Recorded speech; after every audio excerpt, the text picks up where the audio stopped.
राधे राधे, जय श्री कृष्णा। ज्येष्ठ मास महत्व कथा अध्याय 4 में आप सभी का स्वागत है। जब जब अधर्म ने अपने पांव पसारे, जब जब सत्य की ज्योति माध्यम पड़ने लगी, तब तब इस धरा पर एक दिव्य प्रकाश अवतरित हुआ। कथा है उस परम चमत्कारी क्षण की, जब अंधकार के बीच कारागृह की कठोर दीवारों के भीतर आधी रात के सन्नाटों को चीरते हुए स्वयं श्री हरि ने जन्म लिया। आइए उसी अद्भुत, अलौकिक और हृदय को स्पंदित कर देने वाली कथा में प्रवेश करें। भगवान श्री कृष्ण दिव्य प्रकट्य और उनकी अनुपम लीलाओं की ओर। मंगलमय रोहिणी नक्षत्र, शुभ बुधवासर, कल्याणमय घड़ी, शुभ लग्न एवं शुभ अष्टमी तिथि, ऐसे शुभ योग बने करुणामय कृपामूर्ति श्री कृष्ण का अवतर हुआ। वह अजन्मा, अनंत, अरूप, अकलंक अपनी माया का आश्रय लेकर पूर्ण कुंज श्री वासुदेव जी के घर मानव शरीर धारण करके आए। देवता अपने भक्त, संत और तपस्वियों के कल्याण करने वाले निश्चेश्वर अपूर्व छविमय रूप से प्रकट हुए। उनके कमनीय कलेबर की कांति नील कमल के समान थी। पीतंबर धारण किए हुए चतुर्भुजधारी अरुण कमल के समान उनके सर्वमुख मूल विशाल नेत्रों की अरुणाभा थी। चंचल चपल कुंडल सुंदरता की सीमा का उल्लंघन करने वाले कपालों पर खेल रहे थे। कोटि कोटि सूर्य के प्रकाश को मंद करने वाला उनका तेज था। नासिका की शोभा का वर्णन ही क्या करे। घुंघराली अलकावली की तो कोई उपमा ही नहीं मिलती। शंख चक्र गदा पद्म चार दिव्य आयुध धारण किए हुए ऋषि मुनियों के मनहरण भगवान के वक्षस्थल पर दिव्य वैजयंती माला शोभायमान हो रही थी। आधारों पर सुखदायिनी का मधुर मधुर मुस्कान, वह मुस्कान जो भक्तों की अशांति को चिर शांति में परिवर्तित कर देती। उन भगवान का मुख मानो करुणा रूपी चंद्रमा है, जिनका किरण जल की चारों ओर छिटक रहे थे। उनके हृदय पर भृगुलता का चिन्ह अंकित है और अंग प्रत्यंग पर विविध प्रकार के दिव्य आभूषण शोभा दे रहे थे। वासुदेव देवकी ने प्रणाम किया और आस्वादन करने लगे। हे सर्वभूत साक्षी स्वरूप भगवान, आपके चरणों की अर्चना बड़े बड़े देवादिदेव, संत, मंगल और ऋषि समूह करता है। आप कला रहित, अनंत और पुराण पुरुष तथा अमृत स्वरूप हो। वेदों के श्रुति भाभूति आपको सत्यमात्र स्वयंभू तथा समस्त शरीरधारियों में निवास करने वाले आत्मा के रूप में निरूपण करती है। हे नाथ, आप तीनों गुणों से परे अर्थात त्रिगुणातीत है, इसीलिए आपको निर्गुण भी कहते हैं। हे प्रभु, आपके चरित्र एवं लीलाएं अनंत है, पवित्र है, जिनके स्मरण मात्र से मनुष्य पवित्र हो जाता है। आप समदर्शी है अर्थात सर्वव्यापी है। इस अखिल ब्रह्मांड को आप एक परमाणु के समान अपने उदर में धारण किए हुए हैं। इस प्रकार हे नाथ, जीवन मात्र आपकी ममतामय गोद में खेल रहे हैं, किंतु अज्ञान वशत इसे उस सत्य की अनुभूति नहीं हो रही है। हे प्रभु, हम तो निश्चययुक्त जीव है, यह अमूल्य जीवन हमने व्यर्थ ही नष्ट कर दिया। पता नहीं हमने ऐसी कौन सी तपस्या की है कि आपका दर्शन हुआ, अब भी हृदय में निश्चय नहीं हो रहा है कि यह सत्य है या फिर स्वप्न। चित्त में अनंत आश्चर्य हो रहा है कि हमने ना मालूम किस पुण्य का से आपका यह मंगलमय दिव्य दर्शन प्राप्त किया है। हे वेद स्वरूप भगवान, आप सबके कष्टों को दूर करने वाले हैं। आप हमारे भी संशय जनित अज्ञान का निवारण कर दे। दोनों उदार चेता दाम्पत्य अंजलि बांध का प्रणाम करने लगे और हाथ ही भगवान का महिमा का स्मरण भी कर रहे हैं। उनकी महामय कृपा का प्रत्यक्ष फल देख रहे हैं कि जो इन चर्म चक्षुओं से दिव्य शरीरधारी प्रभु का हम प्रत्यक्ष दर्शन कर रहे हैं। बड़े बड़े योगेश्वर भी जन्म जन्मांतर तक बड़े बड़े प्रयत्न करने पर भी ध्यान में भी झांकी भर नहीं कर पाते। वही योगी का परम लक्ष्य अनंत छविधारी प्रभु हमारे सामने प्रकट हो गए। उन्होंने देखा कि करतल में चक्र और चरण कमल के शुभ चिन्ह सुशोभित हो रहे हैं। श्याम वर्ण मुनि मनहारी सुंदर छवि, उस अवर्णीय छवि के दर्शन करके श्री वासुदेव जी पृथ्वी पर मस्तक रखकर विनय करने लगे। हे घाट घाट वासी, हे कृपा सागर, आप प्रकृति के परे निराकार आकार है, दिनों पर दया करने वाले भक्त वत्सल भगवान है। प्रभु, हम आपके सेवक और आप ही हमारे पालन करता है। हे नाथ, यदि आपकी दया दृष्टि ना हो तो हम नितांत असहाय है। मुझ में तो ना विद्या है, ना बुद्धि, न शक्ति ही है।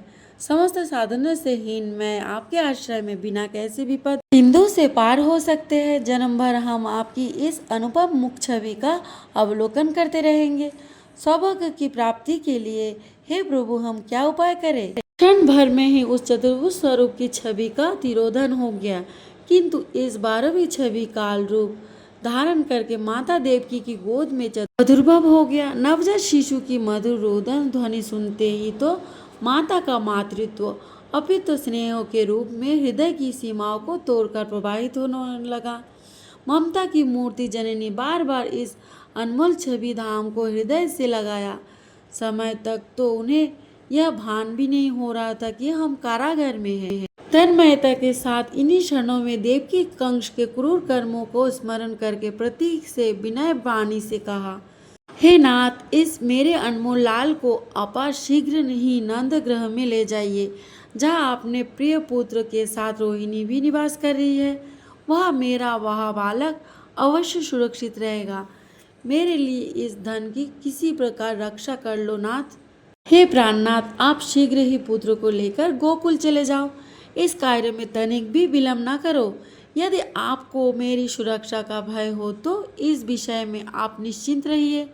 हमें यहाँ कोई भय नहीं, क्योंकि भक्त भयकारी हो तो अब हमारे साथ है। हे स्वामी, आप इस कार्य को तर्क वितर्क का त्याग करके तुरंत करें। वासुदेव जी व्याकुल होकर बोले, हे प्रिय, तुम देख रही हो कैसा कठिन बंधन है, इससे कैसे मुक्त हो सकता हूँ। कारागार के चारों ओर के द्वार बंद है और महाभयंकर निशाचर पहरेदार है, अर्थात इन बंधनों को कैसे पार कर सकते हैं। बाहर घनघोर वर्षा हो रही है और जल वर्षण की बहुत ध्वनि हो रही है। भाव है कि वासुदेव जी चिंतित नहीं है, वे तो निश्चिंत है इस कमल कोमल नवजात शिशु के लिए। भला यह इस मेघ गर्जन तथा विद्युत तर्जन में डर न जाएगा। हे प्रिय, इस विपद पारापार को कैसे पार करूं?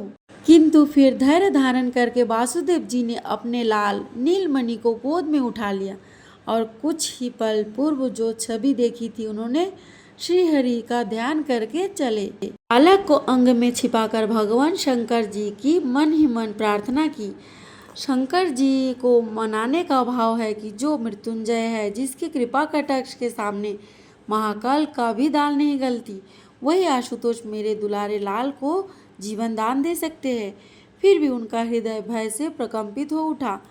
उधर तो इस सुकुमारता के सार बालक को देखते हैं, उधर निशाचर राजकंस का भी भय व्याकुल कर रहा है। इस प्रकार नाना प्रकार के भाव सागर में डूबते उतरते हुए शारीरिक पुलकित हो गया, वाणी गदगद हो गई और नेत्रों में प्रेमाश्रुओं का जल बहने लगा, इसलिए आगे वे कुछ ना बोल पाया।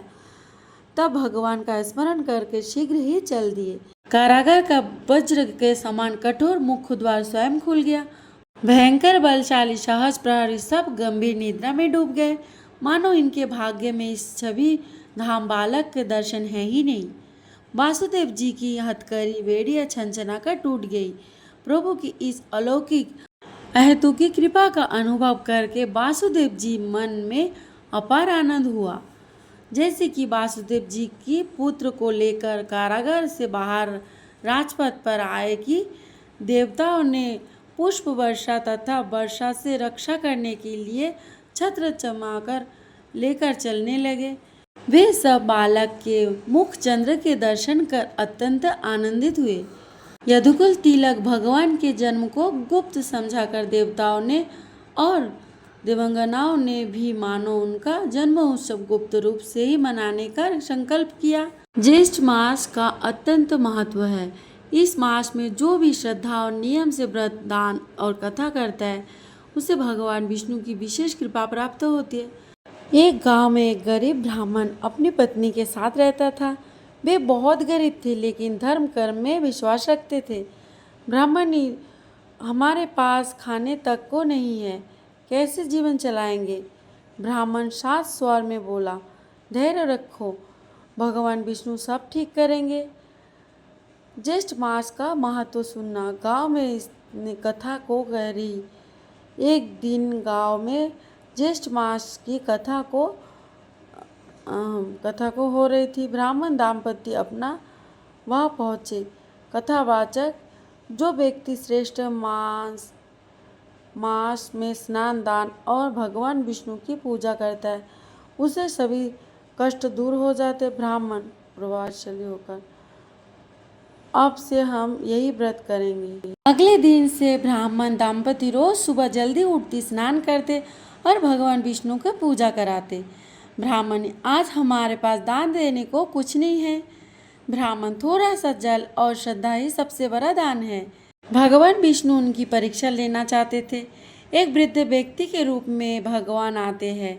वृद्ध: भगवान विष्णु, मुझे बहुत भूख लगी है, क्या मुझे भोजन मिलेगा? ब्राह्मणी: हमारे पास थोड़ा सा ही भोजन है। ब्राह्मण: फिर भी अतिथि देवो भव, आप यहाँ भोजन ग्रहण करें। वे अपना भोजन दे देते हैं। भगवान का आशीर्वाद: भगवान असली रूप में प्रकट होते हैं। तुम्हारी भक्ति से मैं प्रसन्न हूँ। तुमने सच्चे मन से व्रत और दान किया है। ब्राह्मण और ब्राह्मणी हैरान हो गए। प्रभु भगवान, तुम्हारे सारे दुख दूर होंगे और तुम्हें सुख समृद्धि प्राप्त होगी। भगवान के आशीर्वाद से उनका जीवन बदल गया। उनके घर में धन धान्य की वृद्धि हुई और वे सुखी जीवन जीने लगे। इस कथा से हमें यही शिक्षा मिलती है कि सच्चे मन से किए गए व्रत, दान और भगवान की भक्ति कभी व्यर्थ नहीं जाती। जो भी श्रद्धा से ज्येष्ठ मास की कथा सुनता है या फिर करता है उसे भगवान विष्णु की कृपा प्राप्त होती है और जीवन के सभी कष्ट दूर होते हैं। तो भक्तों, इस प्रकार उस ब्राह्मण और उसकी पत्नी ने सच्चे मन से, श्रद्धा और विश्वास के साथ ज्येष्ठ मास का व्रत, दान और भगवान विष्णु की पूजा की। उन्होंने अपनी गरीबी के बावजूद भी धर्म का मार्ग नहीं छोड़ा और जो कुछ भी उनके पास था उसी में संतुष्ट रहकर भगवान की भक्ति करते रहे। भगवान ने उनकी सच्ची भावना को देखा, उनकी परीक्षा ली और अंत में प्रसन्न होकर उन्हें सुख समृद्धि का आशीर्वाद दिया। धीरे धीरे उनके जीवन में सभी कष्ट समाप्त हो गए और उनका घर खुशियों से भर गया। इस कथा से हमें यही सीख मिलती है कि सच्ची श्रद्धा और भक्ति कभी व्यर्थ नहीं जाती। दान छोटा या बड़ा नहीं होता, भावना सबसे बड़ी होती है।